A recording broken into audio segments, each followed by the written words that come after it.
Hello, my name is Tanika Mann of Tanika Mann and Associates, and at my firm, we assist individuals and small business owners with their taxation. And today, I want to talk about student loan interest. So, if you're not privy to recent legislation, the moratorium on student loan interest has been lifted.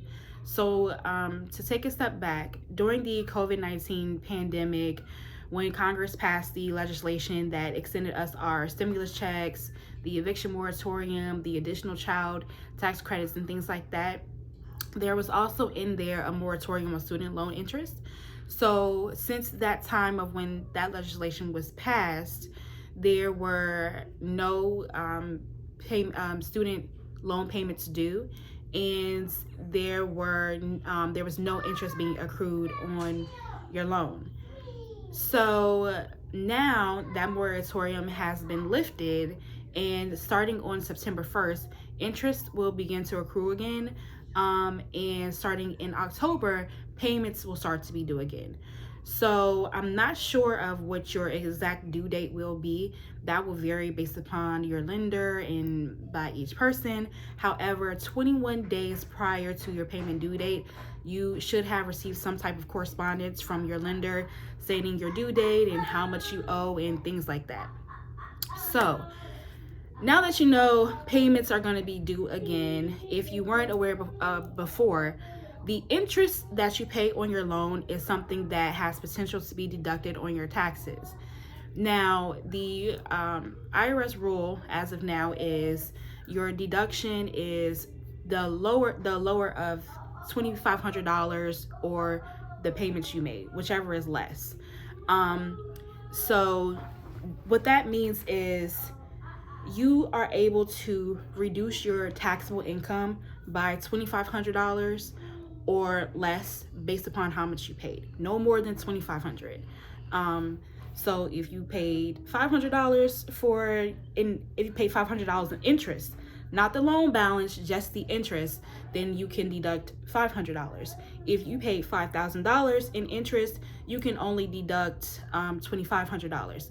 And just to add some extra information, this is a deduction which reduces your income in totality, not a credit which would reduce your tax balance or your tax liability that you owe.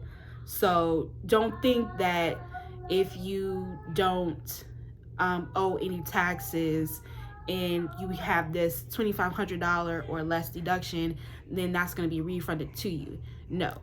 If your income is $10,000 and your student loan interest payments were $1,000, instead of being taxed on $10,000, you will be taxed on $9,000. That's basically what that means. So, just to recap, student loan interest is going to start accruing again on September 1st, and student loan payments are going to be due again in October. If you pay $2,500 or less, you are able to take that exact amount of interest that you've paid as a deduction on your taxes. There are threshold limits, so if your income is above a certain amount, that $2,500 deduction will start to phase out based upon your income. And at a certain point, depending on how much you make, you may not be able to take it at all. But that typically applies to higher income earners. Usually, you will be aware if you are in that type of situation. Just ask your tax preparer for that information.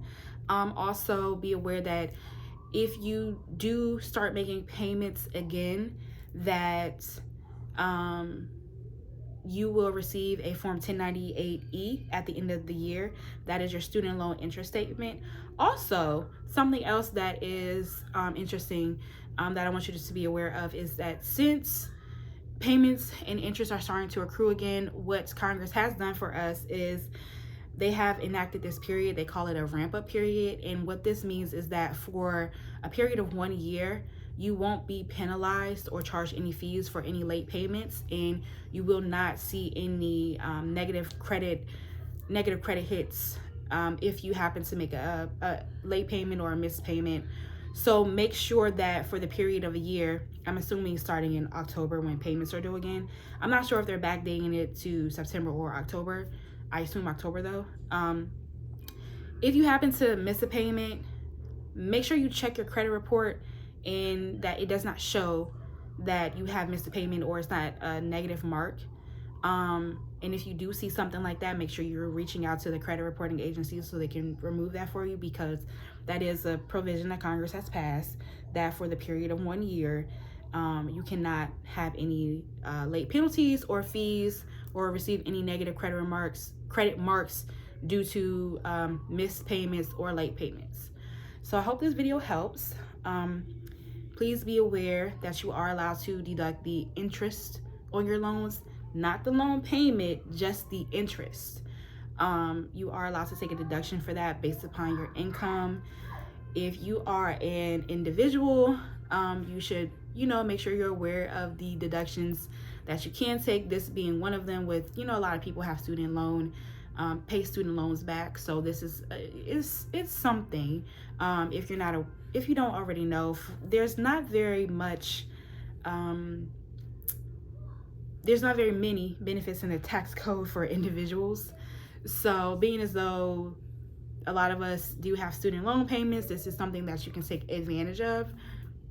If you're not aware or if you need more help, you can reach out to me. I'll leave my contact information in the description bar below, or reach out to your tax preparer just so you're aware. So make sure you're looking out for your 1098E statements at the end of the year if you do start making payments again. And also, if you are not in a position where you are able to resume making your student loan payments again, you still have the options that you had before, when you can request a lower payment amount, or just let them know that you are unable to pay anything. Just be aware that even though you don't have any payments at the time, your that interest is still accruing on your loans, thus giving you a higher balance. So if you can pay something, pay something. So that's it for this video. If you have any questions, make sure to leave them. You can leave me a comment, or you can reach out to me directly, and I look forward to hearing with you. If you want to hear more tax updates and tax knowledge and things like that, make sure you subscribe to my channel. I look forward to hearing from you soon, and have a great day.